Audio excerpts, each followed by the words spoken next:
Hi friends, welcome to my channel. Here are most of the ingredients that I use, I think if not all. Don't worry about the list, I'll have it posted in the description of this video.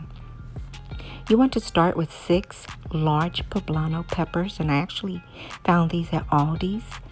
Coat them with some olive oil, give them a nice massage, making sure they're covered in olive oil, and then place them in your oven on high broil for about 12 minutes. That's one side, and then the other side.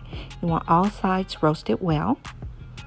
Next, you want to place them in a large bowl, and you're going to cover them with saran wrap. This is going to allow them to sweat so that you can peel off the charred part and the skin. While they're resting in the bowl, you want to grate your fresco cheese, and I use this entire block. I also found this at Aldi. You want to take your Mexican shredded cheese, which I also found at Aldi's. Mix them together. I want to make sure there's a balance of both cheeses in my dish. You want to brown your meat and then season it. I love the flavor of Worcestershire sauce on my beef. Add in some onions, a little kosher salt, and some black pepper. You'll add the rest of your seasonings later on. All right. Now your seasoned blend, you want to use half of it here with your ground beef. And I forgot to tell you, make sure you drain your beef so that your dish is not very oily once you browned it. All right, I used green enchilada sauce. Hey, if you know how to make it and you have the time and energy to do it from scratch, do you, okay? As always, make my recipes your own.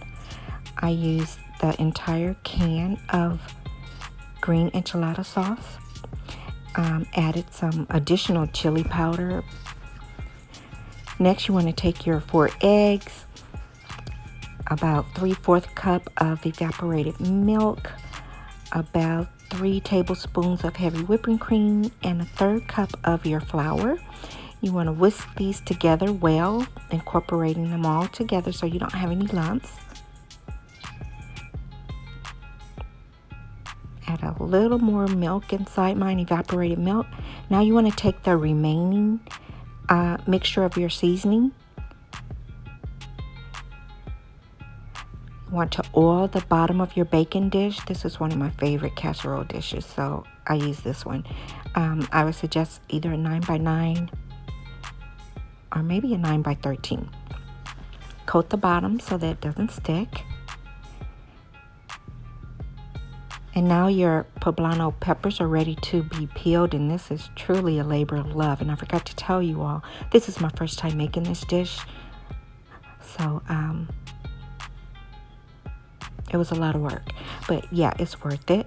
You want to peel off all the charred part, de-seed it, and then layer it in the bottom of your baking dish.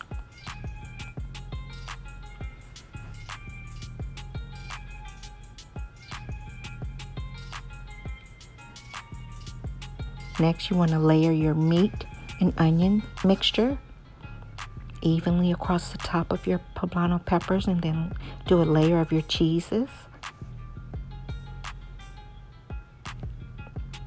And you want to repeat the process until you're at the top of your baking dish. Poblano peppers, your meat, and then your cheeses.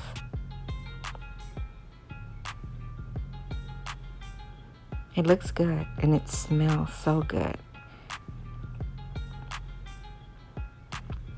All right, this is the top layer. I'm using all of the cheese.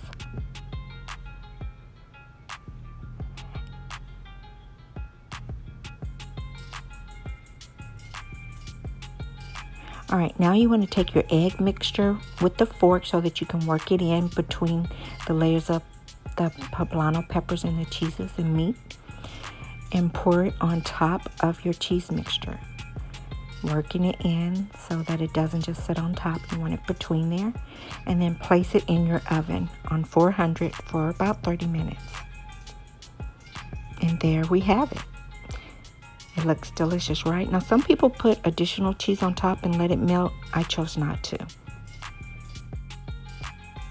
All right, I served this with some homemade Spanish rice, topped it with some additional poblano peppers, roasted poblano peppers and sour creams, and some charro beans.